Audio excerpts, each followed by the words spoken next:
Supercrack Estrella presenta la pesadilla de ser sustituidos. Cuando el año pasado Foxconn, la compañía china que fabrica dispositivos para Apple y Samsung, anunció que reemplazaría 60.000 trabajadores con robots, los peores temores desde el advenimiento de la inteligencia artificial parecieron confirmarse. Quienes pensaban que algún día todos los puestos de trabajo serían sustituidos por robots vieron reforzada su creencia. El 30% de todos los trabajos serán suprimidos en 2030 por la inteligencia artificial. Un año antes la Changying Precision Technology Company, un fabricante de componentes de teléfonos celulares también de China, había causado aún más espanto, al instalar una fábrica operada casi en su totalidad por robots. Según el diario oficial People's Daily, gracias a los autómatas esta planta hoy produce 3 veces más piezas que cuando las fabricaban obreros. Emplear humanos se convertirá en una opción ilógica en algunas profesiones, ¿por qué? Esto solo quiere decir una cosa, tenemos un problema, ¿qué hacemos con una población mundial desempleada para el 2030? No hay que ser un genio para saber que gente sin trabajo es igual a gente cabreada, revueltas, manifestaciones y seguramente cosas peores, pero además sacar a la policía o al ejército contra la población civil será algo complicado. La élite sabe que un policía o un soldado tiene padres, hermanos, amigos, hijos, que serán civiles, así que no pueden esperar que ellos respondan de forma violenta ante los civiles cabreados. Así que tienen, como dije, un problema.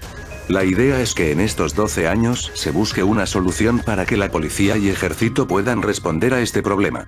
Bien creando robots con inteligencia artificial, o creando otro tipo de persona que no esté sujeto a sentimientos, como clones, o híbridos de humanos. En estos 12 años vamos a ver un progreso como nunca imaginaste, y tienen ese plazo para buscar una solución al problema que se les viene encima. Debido a los avances en robótica, inteligencia artificial y aprendizaje automático, hasta 1/3 de todos los puestos de trabajo de Estados Unidos van a ser erradicados antes del año 2030, tal y como predice un nuevo estudio realizado por McKinsey Global Institute.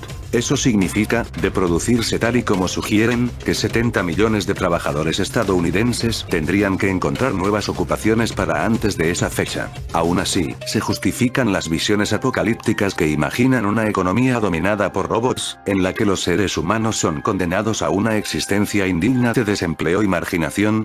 Aquí las opiniones de los expertos y la interpretación de los datos son divergentes. Hay quienes sostienen que, si bien los robots han destruido empleos en la industria, esta pérdida tiende a compensarse con la creación de puestos de trabajo en áreas relacionadas con la automatización. Un ejemplo de lo que nos espera en caso de que el ejército o la policía sean robotizados para el 2030. Un robot que puede hacer un giro mortal hacia atrás y que inmediatamente se hizo viral en las redes sociales, causando reacciones de los usuarios comunes y también de algunos superusuarios como Elon Musk cuando tuiteó "esto no es nada". En unos años, ese robot se moverá tan rápido que necesitarán una luz estroboscópica para verlo.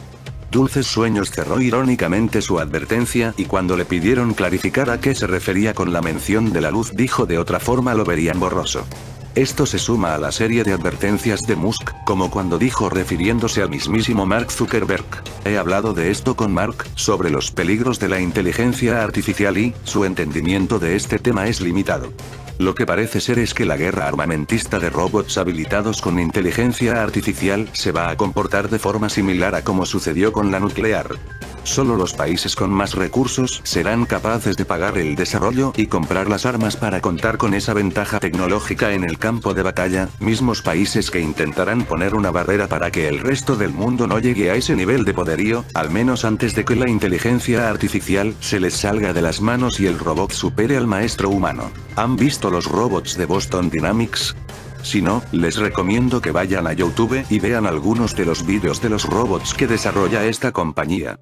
Entenderán las razones por las que Google compró la empresa en el 2013 y luego se arrepintió para venderla en el 2017 a SoftBank, una multinacional japonesa líder en el campo de tecnología y telecomunicaciones.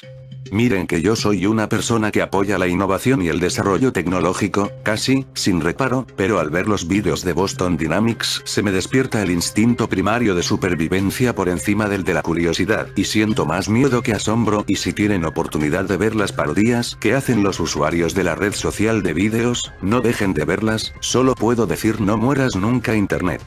Parece que eso mismo les sucedió a los ejecutivos de Google, que contra todo sentido común de negocios, decidieron desinvertirse de la empresa de robots. Aunque si hurgamos un poco más, podemos entender que esa decisión no solo fue producto de los vídeos que circulan en YouTube y Facebook. Por ahí dicen que infancia, en este caso empresarial, es destino, y para Boston Dynamics no fue la excepción. La empresa de robots nació en el MIT, Massachusetts Institute of Technology, que es una universidad privada cuyo enfoque es la investigación de alta tecnología y surge como parte de un proyecto para la American Systems Corporation con la que tenían un contrato militar cuyo objetivo era desarrollar entrenamiento interactivo en 3D utilizando personajes. Hoy a esto lo conocemos como realidad aumentada y en algunos casos virtual. Parece ser que por muy avanzada que sea la tecnología de Boston Dynamics, fue más importante para Google el sentimiento que causan los robots a la vista de la opinión pública que los califica como terroríficos y fue inevitable vender la empresa. Aunque en el comunicado trataron de dorarnos la píldora y dijeron que todo fue a raíz de que no lograron compaginar las metodologías de trabajo. Por otro lado, los que hacen teorías de conspiración aseguran que la presión vino por parte de la agencia militar DARPA, que no le gustó que Google no quisiera hacer más robots para la milicia, cuando en realidad ellos fondearon su desarrollo y crecimiento. Aunque pensando desde la perspectiva de la empresa japonesa SoftBank, el acuerdo no fue tan malo solo de pensar en los contratos de gobierno a los que van a poder acceder a partir de la compra. El fin del trabajo. Las máquinas serán mejores que los humanos en una variedad de habilidades, incluidas algunas que requieren habilidades cognitivas. Las tecnologías automáticas también producirán muchos menos errores, lo que permitirá a las empresas mejorar la productividad, la calidad y la velocidad. Emplear humanos se convertirá en una opción ilógica en algunas profesiones. Ciertos sectores se verán más afectados que otros. Para el año 2030, la demanda de trabajadores de oficina, incluyendo a cualquier persona involucrada en tareas administrativas, debería caer en un 20%, predicen los investigadores. Hasta el 30% de las personas en trabajos que requieren trabajo físico predecible, como en la construcción o en la industria alimentaria, por ejemplo. Por consiguiente, las personas necesitan volver a capacitarse o ingresar a campos completamente nuevos, como concluye el coautor del informe, Michael Chui, socio del McKinsey Global Institute. Estos son los tipos de actividades inherentes a algunos trabajos que son más susceptibles de ser reemplazados por la automatización. Asimismo, un estudio de la Universidad de Oxford estima que cerca de la mitad de los oficios están en riesgo de desaparecer en ese país como consecuencia de la automatización. Brynjolfsson añade que más 80% de los empleos por los que se paga menos de $20 la hora podrían ser reemplazados por la inteligencia artificial en Estados Unidos. Los trabajos que requieren creatividad o más interacción humana, como abogado, gerente, médico o profesor, estarían menos sujetos a la automatización. Naturalmente, nacerán nuevos trabajos que apoyen a estas nuevas tecnologías. Y también, en todo el mundo, podrían crearse hasta 280 millones de nuevos empleos a partir de un mayor gasto en bienes de consumo y otros 85 millones de empleos, debido al gasto en salud y educación. Los autores observan que la inminente transformación será similar a lo que sucedió en los Estados Unidos y Europa a principios de 1900, cuando la industria mundial pasó del ámbito de la agricultura al ámbito de trabajo de fábrica. El mundo en 2030 será un lugar feo, infestado de rebeliones y represión. A continuación señala que la tecnología y la ciencia no nos salvarán, sino que solo servirán para centralizar aún más el poder. El MIT pronosticó el colapso mundial en 2030 y todo indica que acertará. En 1972 el MIT publicó un reporte advirtiendo que, de continuar la creciente tendencia de consumo de recursos planetarios, el sistema financiero colapsaría definitivamente. Hoy se comprueba que hemos hecho todo lo necesario para que el pronóstico siga vigente. Hace 4 décadas, justo en 1972, un grupo de 4 investigadores del Instituto Tecnológico de Massachusetts, MIT, publicaron un controvertido reporte, Limits to Growth, en el cual se auguraba el colapso de la economía mundial para el año 2030. Enlazando una serie de modelos computacionales para analizar la información financiera de aquel tiempo, obtuvieron como resultado que, en caso de que la sociedad mantuviera su tendencia de aumentar el volumen de consumo, el sistema financiero no soportaría más y, paradójicamente, terminaría por consumirse a sí mismo. En su momento el informe fue descalificado por algunos, o asumido como una más de las apocalípticas advertencias que constantemente vienen y van al interior de todo grupo social. Sin embargo hoy, a 40 años de la publicación de Limits to Growth, la proyección reflejada en este documento parece tener más vigencia, y mayor probabilidad de consumarse, que nunca. Hemos acelerado el ritmo de consumo de los recursos naturales y sociales, y el sistema económico denota una vulnerabilidad inédita. Para el año 2030 posiblemente todos tengamos un microchip. ¿Usted es consciente de que las Naciones Unidas poseen el propósito de implementar tarjetas o chips de identidad biométrica en las manos de cada persona, mujer o niño en toda la Tierra para el año 2030? ¿Conoce usted de que se planea generar una gran base de información centralizada en Ginebra, Suiza, que pretende recopilar información de millones dentro de estos microchips? El nuevo orden mundial se ha tomado muy en serio y sus planes siguen más adelante que nunca. La agenda del control y un gobierno mundial tiene firmes objetivos y propósitos muy claros para nuestro futuro. Buscan el control total de cada uno de nosotros. Los primeros experimentos de esta tecnología se han realizado con los refugiados. Existe el conocimiento de que la ONU ha trabajado con corporaciones privadas para llevar adelante este tipo de identificación biométrica, que tendría como principal objetivo generar una enorme base de datos centralizada. El plan ha tenido un gran impulso bajo la excusa de identificación de refugiados. Este plan está actualmente muy avanzado y tiene como objetivo hacer seguimiento a los refugiados en conflictos bélicos. Una empresa llamada Accenture ha sido quien ganó la licitación para llevar adelante este proyecto, que pretende implementar esta tecnología en un plazo aproximado de 3 años. Modificación genética, dispositivos que no necesitan ningún tipo de intervención humana o trabajos espaciales son solo algunas de las sorpresas que nos deparan los próximos 15 años. Eso sí, ciertas pinceladas de este futuro ya se cuelan en nuestro día a día. Ni los más avezados observadores podrían haber vaticinado hace apenas 30 años todo lo que la tecnología traería a nuestras vidas. O quizás sí, no solo la ciencia ficción fue capaz de anticipar la llegada del comercio electrónico, las redes sociales, los smartphones o la realidad virtual. Algunos de los abanderados del mundo 2.0, como el icónico fundador de Apple, Steve Jobs, o el de Microsoft, Bill Gates, afirmaban, hace más de 2 décadas, que siempre llevaríamos un pequeño ordenador encima o que prácticamente no podríamos vivir sin visitar a diario cualquier dominio del reino de las 3 W. A la vista de esas predicciones, en ese momento prácticamente descabelladas y que hoy ya son realidades, cabe preguntarse qué creen los ejecutivos cuyo trabajo es, en cierto modo, vivir en el mañana que nos deparan los próximos años. Desaparición de Internet. Eric Schmidt, ex CEO de Google, lanzó quizás el pronóstico más arriesgado. Un mundo sin Internet, o al menos un mundo sin el Internet que ahora conocemos.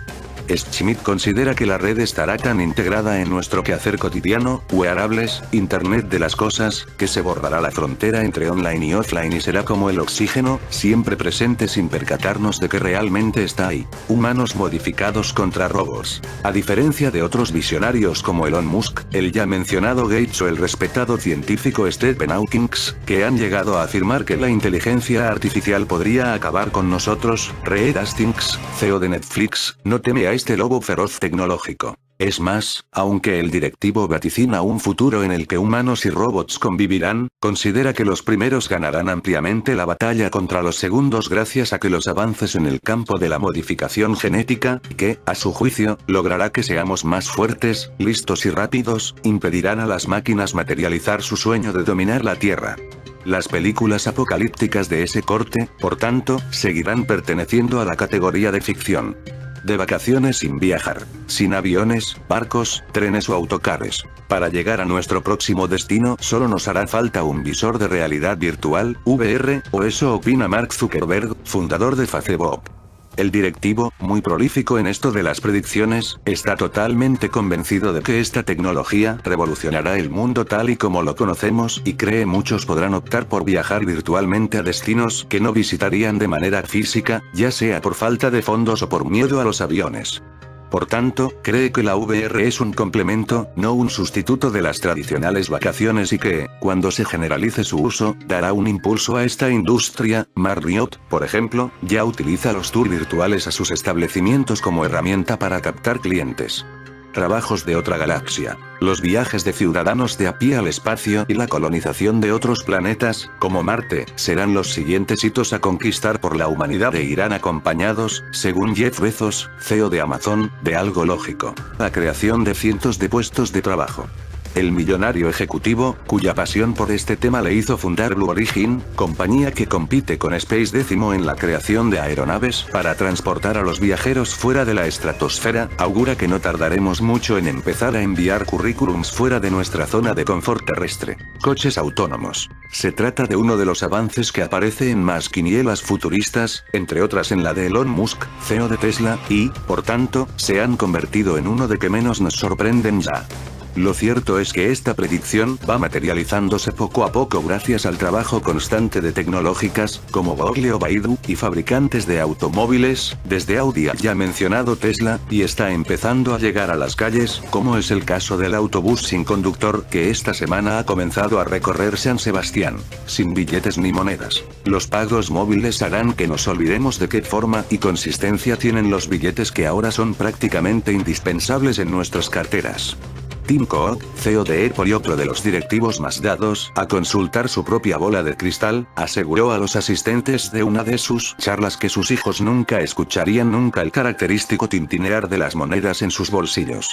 Los sistemas de pago móvil, como Apple Pay, y las más extendidas tarjetas de crédito y débito, que van eclipsando poco a poco el uso de efectivo, lograrán, a su juicio, en pocos años acabar definitivamente con él. Tecnología que se adelante a nuestros pensamientos. Los dispositivos inteligentes que nos rodean serán cada vez más listos y sabrán lo que queremos o necesitamos incluso antes que nosotros mismos. Bill Gates predijo hace 11 años que la constante innovación tecnológica haría que ni siquiera tuviéramos que formular preguntas para obtener las respuestas que deseáramos.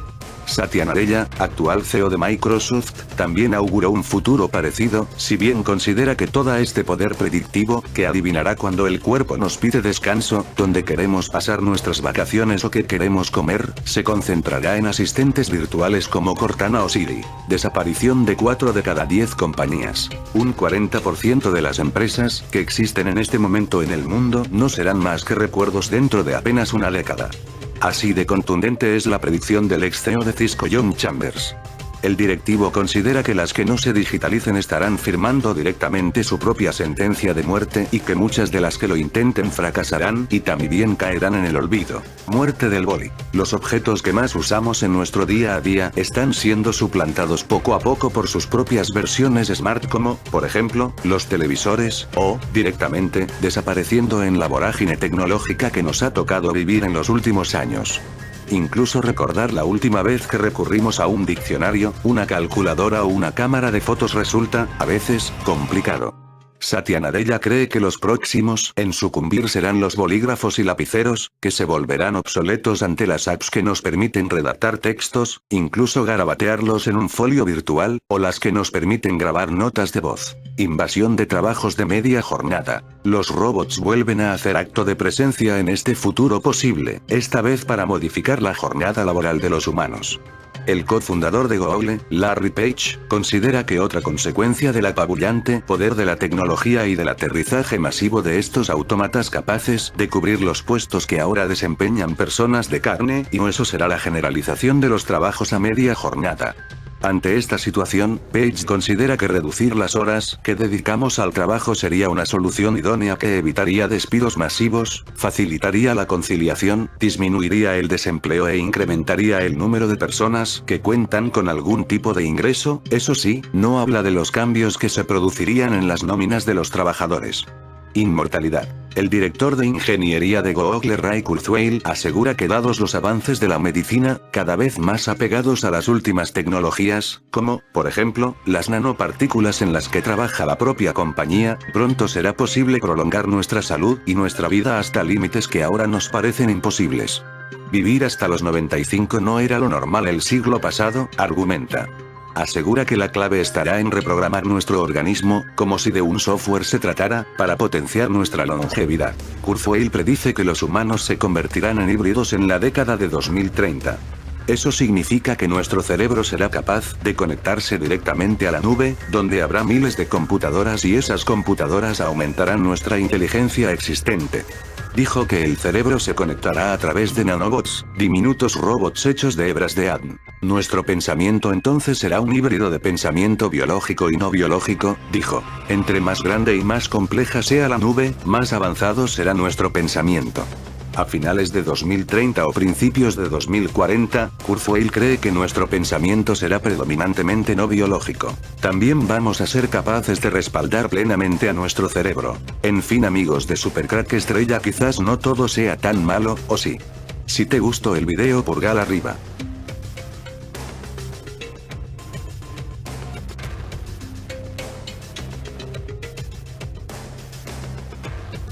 Supercrack Estrella presenta. Nimrod será resucitado por el CERN para que gobierne el mundo. Los ocultistas y luciferinos firmemente creen que Nimrod será resucitado y otra vez gobierne el mundo.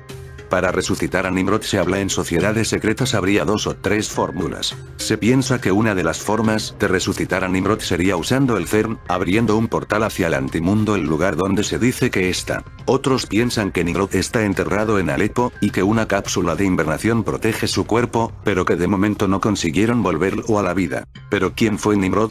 Después del diluvio, muchos años transcurrieron y los hijos de Noé tuvieron muchos hijos y sus hijos se hicieron adultos y tuvieron más hijos. Pronto hubo mucha gente sobre la tierra nuevamente. Toda esta gente que pobló la tierra eran descendientes de los 3 hijos de Noé y sus esposas. Según pasaron los años, el número de personas se acrecentaba. En esa época, todo el mundo hablaba un mismo lenguaje.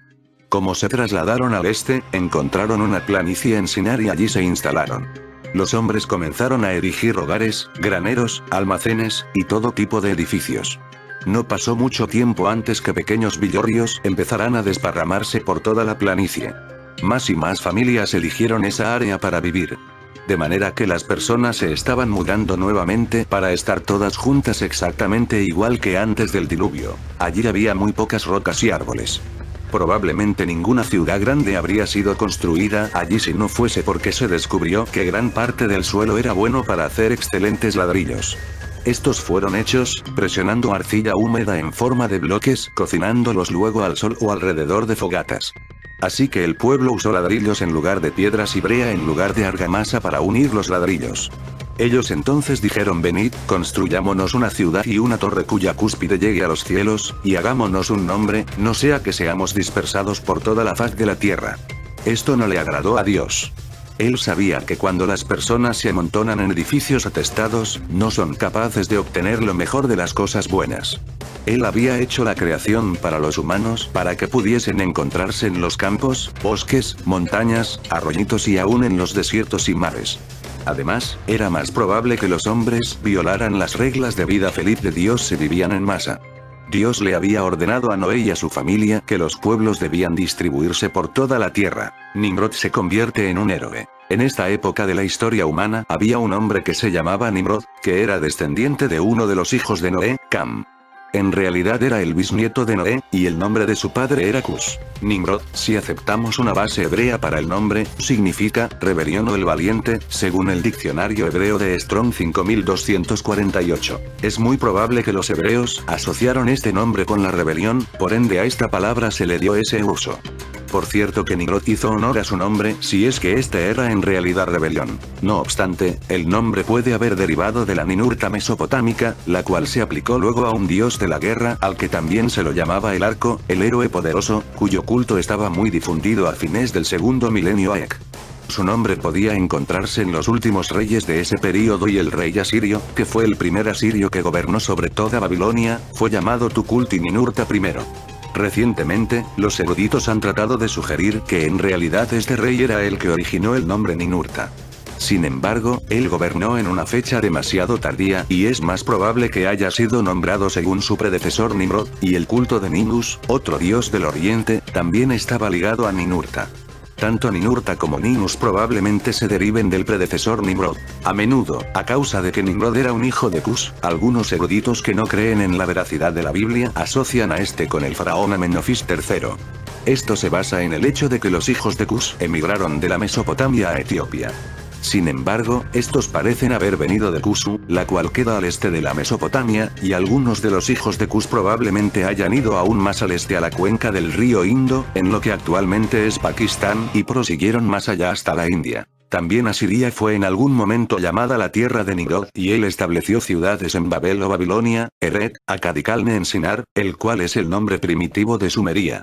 Esto estaba asociado con Asur y Nínive, la cual fue en un tiempo la ciudad más poderosa de los asirios, y su capital en la cúspide del poderío del imperio asirio. Estas tierras están en, o próximas a, la Irak moderna. La Biblia nos dice que Nimrod era un vigoroso cazador delante de Jehová o el Señor, y, por lo tanto, un hombre grande, fuerte y de aspecto feroz. A causa de su poder y habilidad como cazador exitoso de animales salvajes que atacaban a las personas, él se convirtió en un héroe y líder entre la gente de su tribu. Igual que muchos otros de su tiempo, él conocía las leyes de su creador, pero odiaba esas leyes. Nimrod pensaba que si él vivía conforme a las reglas de Dios, él no disfrutaría de la vida, exactamente igual a lo que muchas personas hoy en día han sido llevadas a creer. Él vivía conforme a sus propias leyes, e intentó probar a otras personas que ellas deberían hacer lo mismo. Nimrod se convirtió en jefe del pueblo que se agrupó en el poblado principal de los que había allí desparramados en la tierra de Sinar. Es probable que hubiese muchas familias a las que no les gustaba el modo en que él les dio órdenes, pero cuando quiera los animales feroces atacaban, Nimrod y sus guerreros peleaban para proteger a la gente del poblado. Más adelante, Nimrod construyó un muro alrededor del creciente poblado. Hechos de este tipo contribuyeron a convertirlo en un guía de mucha fortaleza, y fue la causa para que más familias se mudaran al poblado y se establecieran bajo su mandato. Antes que hubiesen pasado muchos más años, el poblado se había convertido en una ciudad. Era la primera gran ciudad en ser construida sobre la tierra después del diluvio. Era una maravilla de tal magnitud, que las personas venían de lejos para contemplar la gran masa de edificios y murallas enormes. Esa tierra más tarde fue conocida como Babilonia, y el nombre de la ciudad fue Babel o Babilonia. Esta palabra es de origen acadio y significa puerta a un dios. Nimrod se volvió el hombre más temido del país. Su poder y riqueza crecieron como Babilonia creció. Él dictaminaba las leyes, y esas leyes decretaban que los babilonios no debían considerar al dios de Noé como su gobernante, sino que debían ser regidos por gobiernos humanos. Nimrod también les enseñó que Satanás debía ser honrado, adorando objetos que podían ser vistos, tales como el sol, serpientes y toda otra suerte de cosas. El nombre del dios de Babilonia era Bel, lo cual es una forma de Baal, que significa señor o dueño. Otro nombre era Merodach, quien era un dios de la guerra babilónico. En el lenguaje hebreo, el nombre era Baal. Él era el dios Sol, consorte de Astoreto, Astarte o Istar, o en inglés Aster, por la cual es nombrada la festividad del mismo nombre, las Pascuas Floridas. Bel era considerado el dios principal entre muchos ídolos. Nimrod aumentó su poder sobre sus súbditos, nombrándose el sumo sacerdote de Bel o Baal y de Merodach. Allí en la antigua Babilonia nació la religión falsa, que subrepticiamente se ha introducido prácticamente a toda religión. Aún hoy en día millones y millones de personas, que tal vez quisieran vivir de acuerdo a los modos correctos, no se dan cuenta que su modo de adoración es casi idéntico al antiguo culto idolátrico y ritos paganos que tuvieron su comienzo en Babel. Personas que se autonombran cristianas hoy en día, observan los festivales babilónicos del solsticio en la Navidad y el de la Semana Santa, el cual es el festival de Istar, cuyo consorte murió un viernes y fue resucitado un domingo. Este consorte a menudo era nombrado de varias maneras en los cultos del misterio, tales como Atis en el oeste y Adonis de los griegos, u Orfeo y Dionisio entre los griegos o Baco entre los romanos. La Torre de Babel, una de las artimañas de Nimrod para mantener al pueblo bajo su dominio, fue construir una torre tan gigantesca que provocaría el asombro y maravilla de todos. Iba a ser el templo más alto que jamás se hubiese construido, y un monumento al dios Sol en el centro de un gobierno mundial. Las personas trabajaron como esclavos por un largo tiempo para erigir tan solo la base de la torre. Luego poco a poco, la torre tomó forma elevándose hacia el cielo. El plan de Nimrod de construir un monstruo de ladrillos que se erigiera amenazante sobre la planicie de Sinar se estaba desarrollando a su entera satisfacción. Entonces intervino Dios. Él vio que Babel sería solo el comienzo de lo que los hombres tratarían de llevar a cabo. Si continuaban sin ser frenados, ellos desarrollarían conocimiento tan rápidamente que la tierra sería destruida mucho antes de los 6000 años concedidos a Satanás para controlar a la humanidad. Ellos se convertirían en Elohim o dioses y debían ser frenados. Imaginémonos lo que hubiese sido si hombres como Nimrod hubiesen sido capaces de desarrollar armamentos como los que tenemos hoy en día. Por lo tanto, el falso sistema de culto en Babel fue interrumpido y dispersado y los lenguajes confundidos porque los hombres estaban progresando tan rápidamente en conocimiento que de seguro terminarían por destruir al planeta mucho antes del esquema de tiempo dado a Satanás. Comienzan muchos lenguajes. El Señor dijo: el pueblo es uno, y todos estos tienen un solo lenguaje. Han comenzado la obra y nada los hará desistir ahora de lo que han pensado hacer. Ahora, pues, descendamos y confundamos allí su lengua, para que ninguno entienda el habla de su compañero. Entonces algo les ocurrió a los hombres que trabajaban en la torre.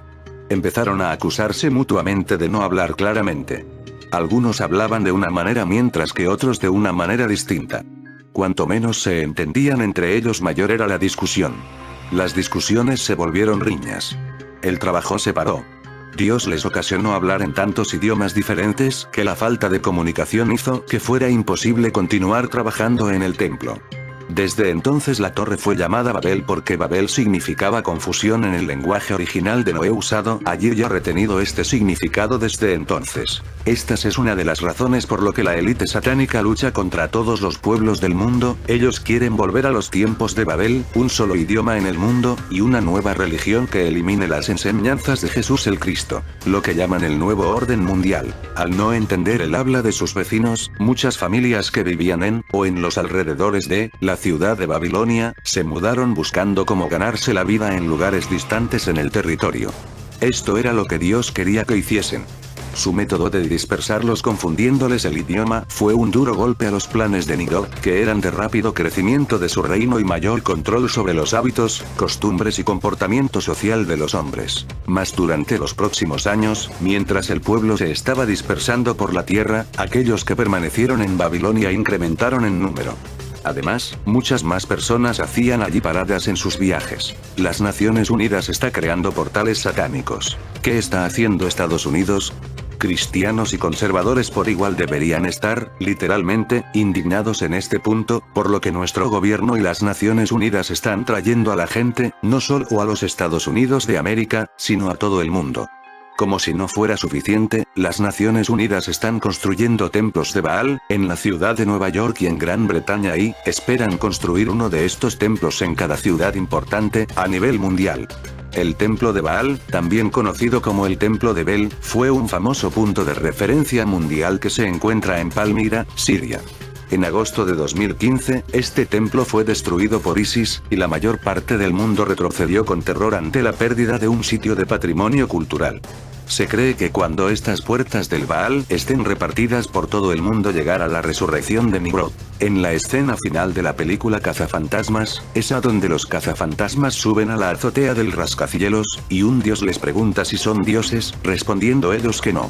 Se puede apreciar una puerta del templo Baal, la misma que está en Palmira, Siria. Y es que este plan de la élite lleva ya cientos de años.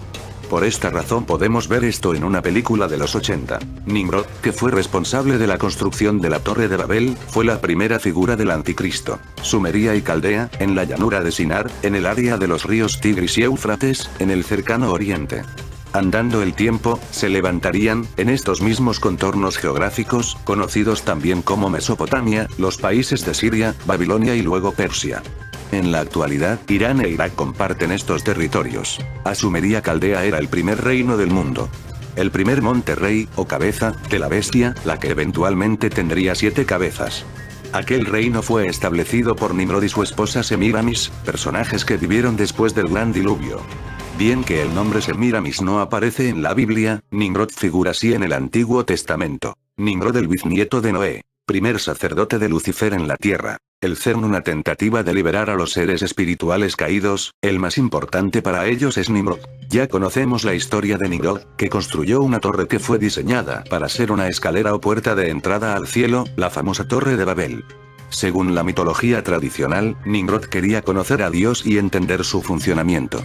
Su torre era, literalmente, una escalera a las estrellas, una manera de entrar en la dimensión en la que Dios habitaba. ¿A qué os suena esto, amigos de Supercrack Estrella? El CERN es la Torre de Babel del siglo XXI, la élite quiere terminar el trabajo inacabado de Nimrod. Hay ocultistas y mitólogos como William Henry que han afirmado que los antiguos como Nimrod y otros utilizaron estas torres y puertas estelares. Las torres crean agujeros de gusano y los dioses de las estrellas pasarían a través de ellas. Pero, por supuesto, a Dios no le gustó la idea y confundió el idioma de la gente de Nimrod. En contrapartida, Nimrod organiza la masonería. Ellos continuaron construyendo estos portales estelares y templos. A lo largo de la historia antigua ha habido muchos relatos de dioses que viajaban de un lugar a otro utilizando intrincadas maquinarias que los llevarían de una dimensión a otra. Hay historias de la antigua Sumería que hablan acerca de los llamados dioses, llegando a través de una puerta estelar doble con columnas, y existen tallas que han representado tal hazaña. Ha habido muchos intentos de abrir agujeros de gusano y, al mismo tiempo, el objetivo de estos trabajos mágicos era convocar alguna manera demonios o ángeles para venir a iniciar la escatología, los tiempos finales. Hay un montón de magos que han afirmado que han abierto un agujero de gusano usando métodos mágicos. Estos son los métodos que se dice han traído a otros seres a nuestra existencia dimensional. Todos hemos oído hablar que en algún lugar existe algún grupo secreto que controla el mundo. Sin embargo, es necesario entender que hay varios grupos con agendas programadas, y que no son en absoluto en contra del uso de la magia oscura para lograr sus fines desconocidos. Algunos teóricos esotéricos creen que las fuerzas mágicas trabajan para dar forma a nuestras vidas. Y que la élite tiene entre sus filas al más oscuro de los magos o a los profesionales de las artes oscuras que pueden llegar a la matriz y cambiar las líneas de tiempo mediante la apertura de portales o puertas estelares a otros mundos. La idea de dar un empujón dimensional para abrir una puerta e invitar a un dios o una entidad a entrar, ha sido el desafío desde la época de Nimrod hasta los tiempos de John Dee, Edward Kelly, Aleister Crowley, L. Ron Hubbard y hasta Jack Parsons. Entre los años 1582 y 1589 el erudito inglés John Dee llevó a cabo una serie de comunicaciones rituales con un conjunto de entidades desencarnadas que con el tiempo llegó a ser conocido como los ángeles de Enoch. El plan de Dee era utilizar el complejo sistema de magia comunicada por los ángeles para avanzar en las políticas expansionistas de su soberano, la reina Isabel I. ¿Para qué? ¿Simplemente para expandir las tierras? No. Ya estaban sentando las bases que eran necesarias para desarrollar todo el plan del nuevo orden mundial. En primer lugar y lo más importante de todo, conquistar las tierras estratégicamente repartidas alrededor del mundo que hoy les permiten tener una cobertura total del globo. Todo esto, evidentemente, no por sabiduría de hombres. Este plan no es simplemente humano. Con la ayuda de su compañero, el investigador ocultista Edward Kelly, planeaban abrir un portal al otro lado con las claves inferiores de Enoch, un alfabeto mágico que fue cantada. Literalmente estaban convocando a los espíritus de los muertos para hacer espionaje para la reina, y de acuerdo con la historia tuvieron bastante éxito. Estas entidades declararon que el nombre celestial para Satanás era Choronzón y que había al menos 4 torres de vigilancia o pilares en los que existen puertas estelares en la Tierra. También hay una manera de abrir portales en otro lugar, siempre y cuando ciertas claves y sigilos se utilicen para convocar a las entidades a fin de llevar a cabo un trabajo apocalíptico o hechizo. Uno de los otros rituales realizados por John Dee fue convocar al arconte encargado de la puerta, Cernunnos. Para los celtas, Cernunnos, Cerne o Velatucadros, era representado como una figura humanoide, generalmente teniendo cuernos. Uno de los títulos Cernunnos era el señor de la caza, pero a medida que pasaba el tiempo la agricultura se fue uniendo junto con la caza y el dios cornudo se convirtió en el dios de la fertilidad también.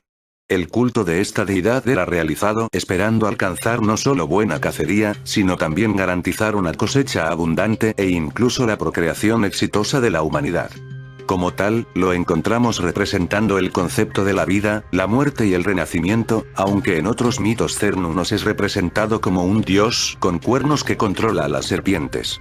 Las serpientes eran símbolos de la mortalidad, la curación y la resurrección de los muertos, o el uso de los muertos para la adivinación o la nigromancia.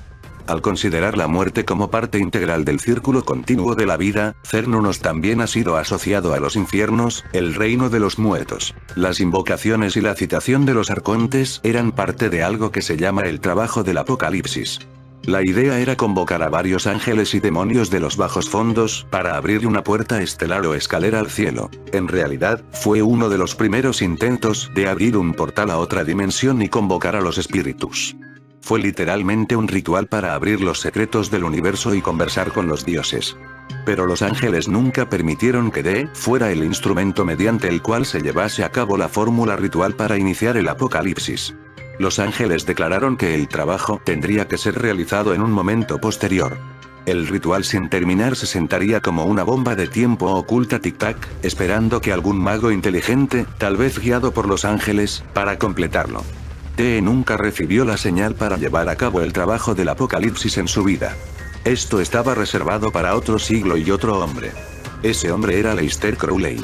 Crowley y sus seguidores querían marcar el comienzo de una moral más grave que cualquier otra experiencia en el mundo. Para lograr esto tuvieron que llevar a cabo rituales poderosos. Sus métodos fueron tan aberrantes que Mussolini lo echó de Sicilia llamándolo un bárbaro. Crowley profetizó que después de su muerte se realizaría un trabajo final o ritual donde se abriría un portal y los jefes secretos o antiguos dioses egipcios volverían. Dos seguidores de Crowley, L. Ron Hubbard y Jack Parsons, intentaron abrir un portal usando uno de los hechizos de Crowley entre 1945-1946. Fue una serie de ceremonias mágicas llamadas trabajo Babilonia Babylon Working. Muchas personas creen que lo que atravesó el portal fueron los seres que serían conocidos como los extranjeros grises. L. Ronald Hubbard llegó a crear la cienciología, una religión que enseña que las entidades extraterrestres son responsables del uso de los seres humanos como avatares y que los espíritus extraterrestres fuerzan a la humanidad a hacer el mal. Jack Parsons se convirtió en el fundador de JPL, Jet Propulsion Lab, y afirmó que durante el trabajo Babilonia, tanto él como Hubbard fueron los que lograron la ampliación del portal de Amalantra de Crowley, permitiendo la entrada a los jefes secretos para ayudar a la humanidad. Más tarde intentó otro proyecto secreto, conjurando la clave inferior de Salomón para marcar el comienzo de la Gran Tribulación. Durante el ritual, él accidentalmente explotó su laboratorio mientras jugaba con poderosos explosivos. Algunos creyeron que él estaba tratando de abrir un Stargate para convocar a los demonios del Goetia. Los experimentos del CERN. El CERN está vinculado a varios proyectos secretos que están llevando a cabo la Unión Europea y la Comisión Europea Trilateral. También es el responsable por la existencia de la red de Internet. Todavía no consigo descubrir cuál es la utilidad de la misma, por lo menos a nivel portales. A nivel vigilancia su funcionalidad es obvia, y han estado haciendo investigaciones en curso para los gobiernos con respecto a la sostenibilidad global. También se informó de que en 1999 el CERN propuso y llevó a cabo experimentos cuánticos Vortex en busca de acciones solares. Los acciones son partículas hipotéticas que son componentes de la materia oscura. Con el fin de encontrar estos acciones, el CERN propuso el uso de un imán desarmado llamado Satanás. El nombre era un acrónimo de Solar Action Antena Telescópica. Existen muchos otros experimentos que están relacionados con extraños acontecimientos en diferentes locales, pero sinceramente no tenía ahora el tiempo de verificarlos a todos, de manera que les dejo el dato para los que quieran pesquisar por su cuenta. El hecho más famoso relacionado con uno de estos supuestos experimentos fue la conocida espiral de Noruega, que apareció en el cielo el 8 de diciembre de 2009 casualmente al mismo tiempo que el colisionador realizaba una prueba. De hecho, más tarde hubo confirmación oficial de que el fenómeno tenía relación con el CERN, y también con el ARP, no sé cuál. ¿Será que el 21 de diciembre de 2012 estos satanistas intentaron, y seguramente con éxito, porque está escrito, liberar al rey de los ángeles caídos, Abaddon/Apolión, el destructor Shiva, de su prisión en otra dimensión?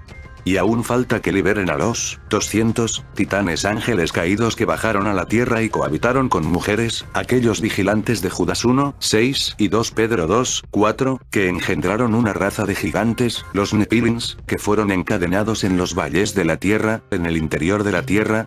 El libro de Enoch dice que estos 200 ángeles caídos, los titanes, están encarcelados en el Tártaro durante 70 generaciones. Una generación en la Biblia es de unos 70, 80 años, el lapso de nuestra vida es de 70 años, y quizás los más robustos lleguen a 80, Salmo 90, 10.